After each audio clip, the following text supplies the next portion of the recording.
A partir de que momento eu olho para uma sociedade, eu olho para uma pessoa, eu olho para um grupo e eu digo, isso é fascista?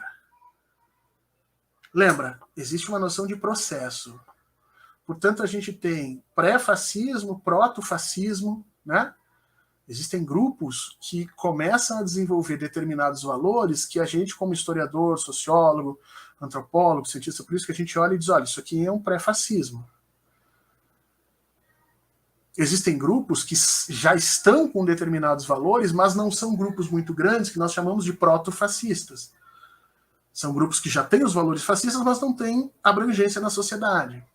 Sempre vejo o fascismo como um processo. Nós levamos o golpe que levamos no Brasil, porque lá em 2018, quando eu e outros professores começaram a denunciar o fascismo, tinha gente dizendo que fascismo, velho, né? Isso aqui é babagem. Achavam que fascismo era só quando aparecia um careca falando em italiano ou um cara de bigodinho falando em alemão com uniforme. Se não tem isso, não é. E não é verdade. Você tem um processo de organização fascista. Esse processo, ele altera a sociedade de uma forma muito clara. A gente, quando vai fazer um diagnóstico sobre isso, a gente olha, em primeiro lugar, a estética daquela sociedade. Uma sociedade sadia tem uma estética diversa, que reflete necessariamente o seu contexto e a sua cultura. Uma sociedade doente passa a ter uma estética nacionalista. Quando você começa a olhar e a sociedade começa a se vestir das cores na construção daquele mito nacional, você começa a olhar isso e dizer, opa, o nacionalismo ele é importante no século XX, eu tenho sérios problemas com ele, acho horroroso em todos os sentidos, mas enfim, ele tem uma função no século XX, mas ele, tomado a partir de determinado limite, a partir de determinado espaço, ele se transforma em algo tóxico. Então você olha para uma sociedade, você olha para uma cidade, você olha para um país, e você começa a ver aquelas demonstrações tóxicas de fascismo, de nacionalismo se estabelecendo por todos os lugares, a ponto das pessoas começarem a atacar violentamente outras por conta do uso de cores. Veja, gente, as pessoas estavam apanhando no Brasil, não é porque elas defendiam A ou B, porque estavam usando vermelho. Em 2018, nós tivemos mulheres e crianças apanhando na Paulista porque a criança estava com uma roupa vermelha. Quando a estética da sociedade começa a mudar, a gente começa a olhar. Quando a retórica da sociedade começa a se modificar, a gente começa a ter um certo cuidado.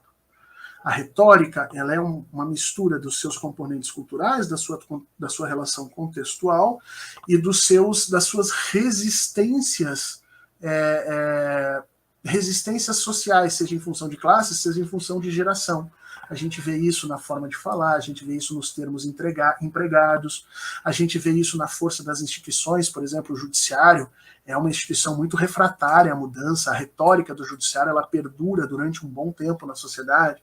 Se você quer ver transformação, você vai para as periferias, ouvir o tipo de arte, de cultura que está sendo produzido, como é que eles estão utilizando as palavras, o encadeamento, os valores, como é que está sendo a formação dos seus símbolos, que tipo de noções eles estão organizando para explicar o seu tempo e a sua vida. Então existem retóricas de transformação, de mudança, e existem retóricas de resistência. Aquele chato que fica no YouTube toda hora te enchendo o saco porque você não sabe usar a crase, é um palhaço da resistência, entendeu? É um cara que acha que usar a crase é uma diferenciação social. E, portanto, ele fica ali cobrando. É um processo de resistência. A língua vive esse processo de resistência. As petições jurídicas vivem esse processo de resistência. Eu já vi juiz não aceitando a petição inicial de um determinado advogado, porque a petição inicial não estava formatada da forma como se estabelece, e o cara, refaça. Em cima de todo o autoritarismo que isso funciona. Quando a retórica de uma determinada sociedade passa a se transformar, a gente levanta o olho. quando ela passa a se transformar não em direção aos movimentos contemporâneos mais novos, mas em direção aos movimentos conservadores, e esse movimento de conservação ele é muito mais forte do que o movimento de mudança em direção a essas novas retóricas, nós percebemos que essa sociedade está em um processo de fascistização.